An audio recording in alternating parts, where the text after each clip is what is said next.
मेरे आते ही आपने 7 मिनट का समय पाबंद किया। सभी के लिए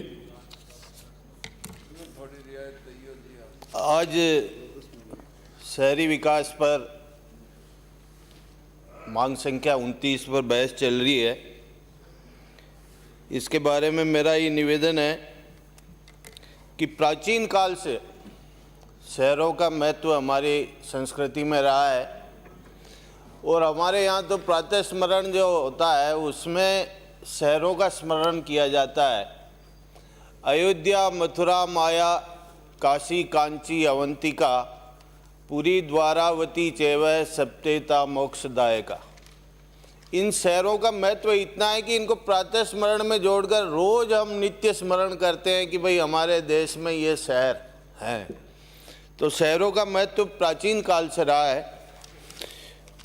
इस शहरी विकास में सबसे बड़ी जो समस्या आ रही है, जो मैंने 15 साल के विधायक कार्यकाल में देखी है, वो ये देखी है कि प्राइवेट कॉलोनाइजर को जो हम अनुमति देते हैं कॉलोनी विकसित करने की, वो सारी कॉलोनी में अपनी व्यवस्थाएं करता है और एक्ट में ये निर्णय किया गया है या प्रावधान है कि वहाँ की बिजली, सड़क, पानी, सफाई की व्यवस्था सारी प्राइवेट कॉलोनाइजर के जिम्मे रहेगी।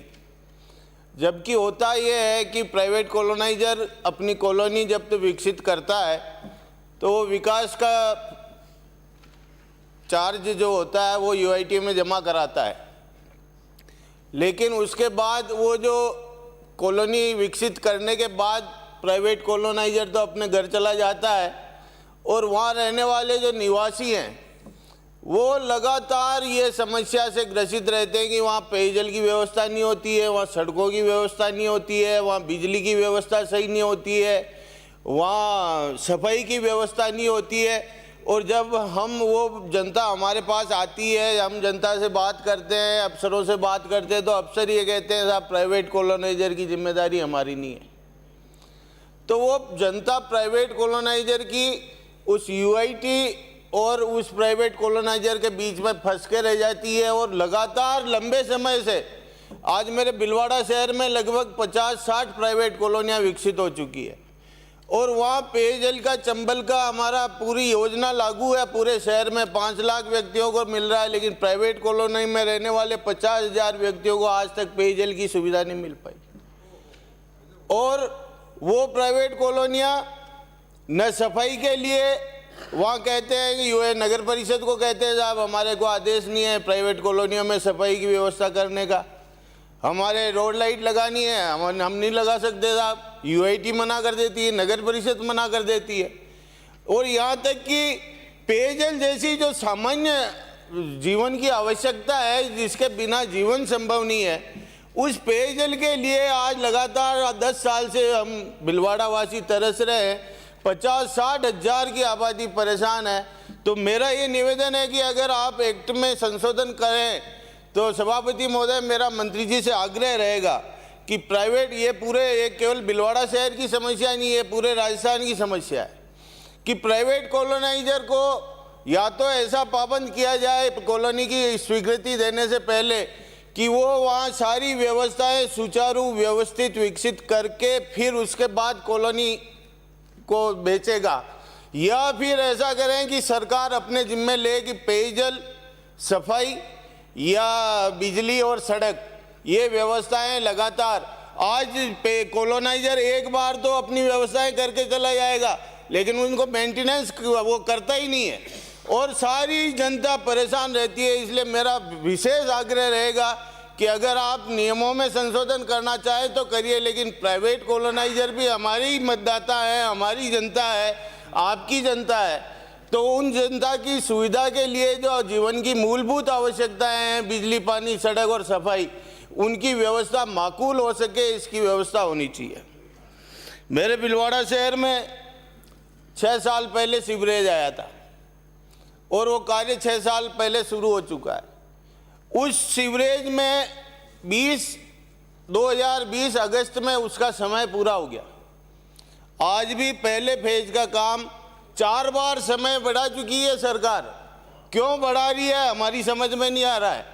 लेकिन 4 बार समय बढ़ाने के बाद भी आज हाउस कनेक्शन की नौबत तक नहीं आ पाई है। आज लाखों घर जो है वहाँ पे उन्होंने पूरे शहर को उधेड़ के रख दिया है और लगातार अब जाके वो कोई काम करना चाहते हैं या तो पूरे शहर को एक साथ उधेड़ के रखा है। पूरी जनता त्रस्त है। रूडीप को और उनके अधिकारियों को पाबंद किया जाना चाहिए कि सीवरेज में जो सड़कें तोड़ी जाती है उन सड़कों को पूरी मजबूती से वापस पुनर्निर्माण किया जाए, अन्यथा उस शहर में बार बार खड्डे पड़ते हैं, वो लिपापोती करके चले जाते हैं और पूरी शहर की सड़कों की बदहाली हो जाती है। इतने सुंदर शहर की ऐसी तैसी हो जाती है। तो सीवरेज के अधिकारियों को, रूडीप के अधिकारियों को पाबंद किया जाए कि एक तो समय पर कार्य पूरा होना चाहिए और दूसरा उसका जो वापस उनकी जिम्मेदारी है सड़क के निर्माण की, वो व्यवस्थित और क्वालिटी वाला होना चाहिए कार्य, जिससे शहर की सुंदरता को हम कायम रख सकें। कृपया 2 मिनट में समाप्त करें।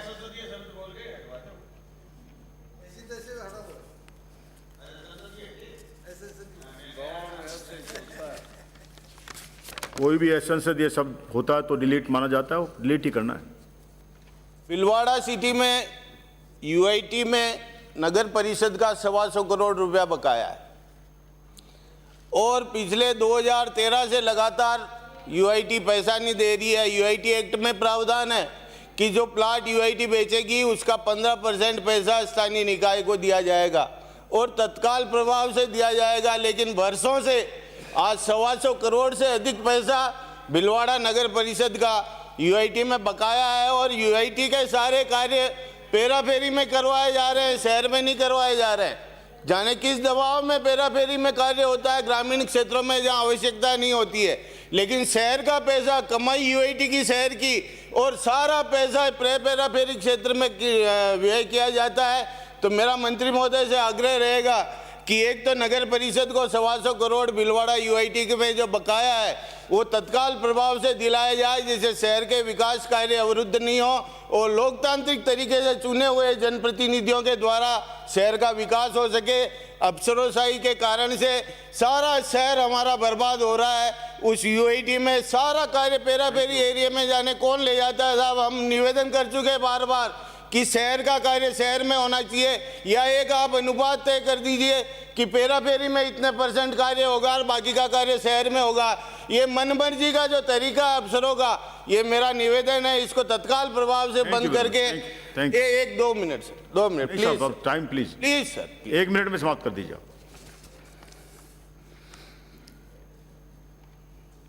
मेरा एक निवेदन है, मंत्री महोदय आप ध्यान देंगे, यूआईटी भीलवाड़ा में जो जमीनें पेराफेरी में शहर की यूआईटी को दी गई थी, अवाप्त की गई थी और सरकार के द्वारा दी गई थी, एक बहुत बड़ा षड्यंत्र चल रहा है भ्रष्टाचार शुरू करने का कि वो बिला नाम जमीनें वापस पंचायतों को देके, क्योंकि अब उन जमीनों की कीमत इतनी बड़ी हो चुकी है कि वो बिला नाम जमीनों में अब भूमाफियाओं का एक बहुत बड़ा षड्यंत्र चल रहा है और एक फाइल चल रही है भीलवाड़ा कलेक्ट्री में और यूआईटी में। मेरा निवेदन रहेगा जो जमीनें यूआईटी भीलवाड़ा को दी गई है वो यूआईटी भीलवाड़ा के अधिकार क्षेत्र में ही रहनी चाहिए, नहीं कि वापस पंचायतों को दी जाए, जिससे ये भ्रष्टाचार से हम बच सकेंगे। भूमाफियाओं का एक बहुत बड़ा षड्यंत्र चल रहा है भीलवाड़ा शहर में। तो मेरा आपसे आग्रह रहेगा कि कृपा करें और उस भीलवाड़ा यूआईटी के द्वारा अधिग्रहित जो जमीनें सरकार ने भीलवाड़ा यूआईटी के लैंड बैंक में दे रखी है, वो सारी जमीनें वापस यूआईटी भीलवाड़ा के मार्फत ही उनकी व्यवस्था हो और पंचायतों को वापस नहीं दी जाए। धन्यवाद। समाप्त करिए माननीय सदस्य, समाप्त करिए, टाइम बहुत हो गया, प्लीज। चलो सर, आपने बोलने का अवसर दिया उसके लिए बहुत बहुत आभार। कुछ माननीय सदस्यों की तरफ से